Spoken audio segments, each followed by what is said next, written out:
Let's be honest, feeling tired all the time is just exhausting.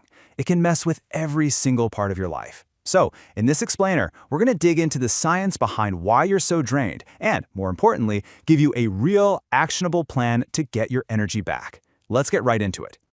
Does this question hit a little too close to home? Yeah, for a lot of us it does. If you spent what feels like forever waking up just as tired as when you went to bed, you know exactly how frustrating that is. It is an incredibly common feeling, but here's the good news. It is absolutely fixable.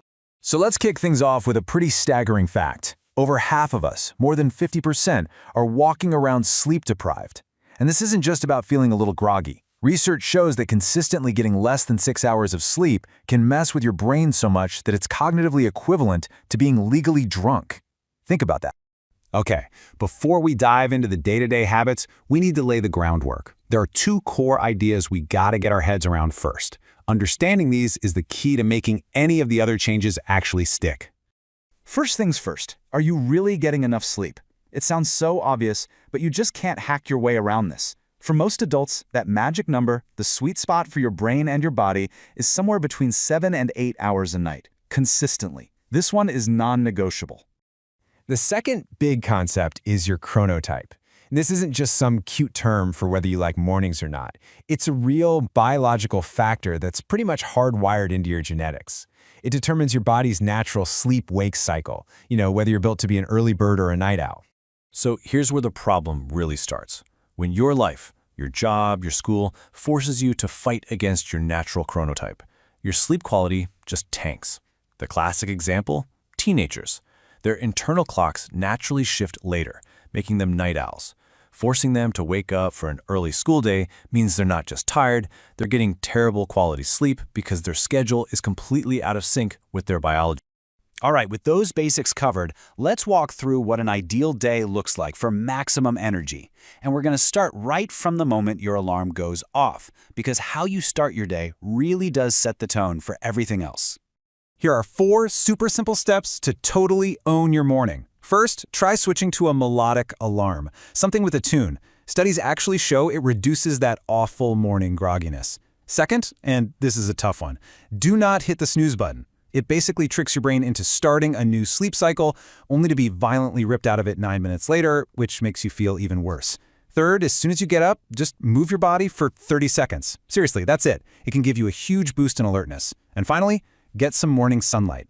Light is the most powerful signal you can send to your body to set your internal clock for the entire day. Okay, so you started the day strong. Awesome. But how do you keep that momentum going? The next big challenge is avoiding that dreaded afternoon slump. This is where a few key habits around what you eat, when you move, and how you use caffeine really come into play. We all know that caffeine can feel like a cheat code for tiredness. But here's the science behind why it works. All day long, a chemical called adenosine builds up in your brain, and that's what makes you feel sleepy.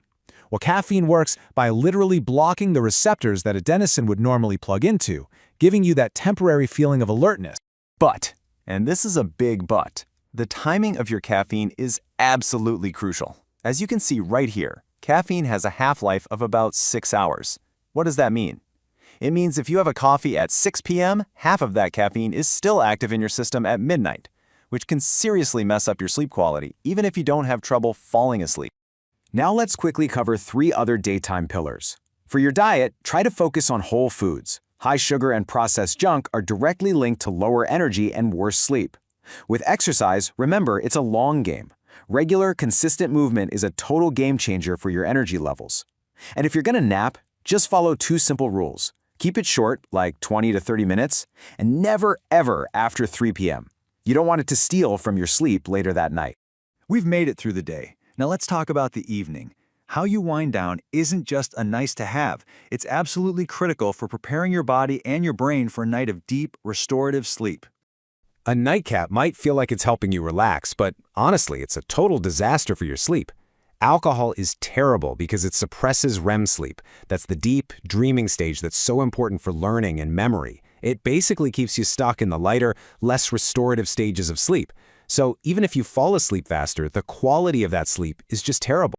So here are 4 things to avoid at all costs. First, put away the gadgets. The bright light from phones and screens stimulates your brain and tricks it into thinking it's still daytime.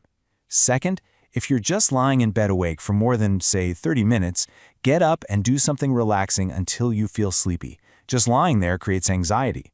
For that same reason, don't check the clock if you wake up. And finally, avoid any intense exercise right before bed since it raises your body temperature right when it needs to be dropping. Think of your bedroom as a cave. Your sleep environment sends powerful signals to your brain. A drop in your body temperature is a natural trigger for sleep, so keeping your room cool is a huge help. And total darkness is essential. You want to prevent any light from sneaking in and messing with your natural rhythms. We've covered a lot of ground, right? From morning sunlight to what you do in the evening. But after going through all the research, it turns out there is one single habit that has a bigger, more powerful impact than everything else combined. So what do you think it is? What's the one change, the one thing that will give you the biggest bang for your buck? It's this: a consistent sleep schedule. Going to bed and waking up at the same time every single day, and yes, that means on weekends too. This is, hands down, the most powerful habit for better sleep and more energy.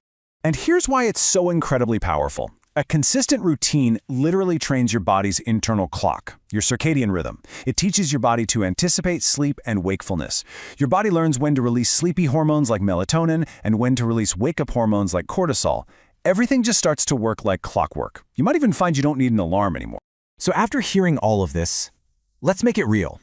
What is the one small, actionable step you can take starting tonight? Maybe it's putting your phone away an hour earlier, or sticking to your wake-up time on Saturday. Just committing to one small change is the absolute best way to start. And that's a wrap. Thanks so much for watching this explainer. If you found any of this helpful, please give the video a like and subscribe for more deep dives like this. And now, we really want to hear from you. What's your #1 tip for staying energized? Share it in the comments below. And, of course, if you have any questions, drop them there too. We'll see you in the next one.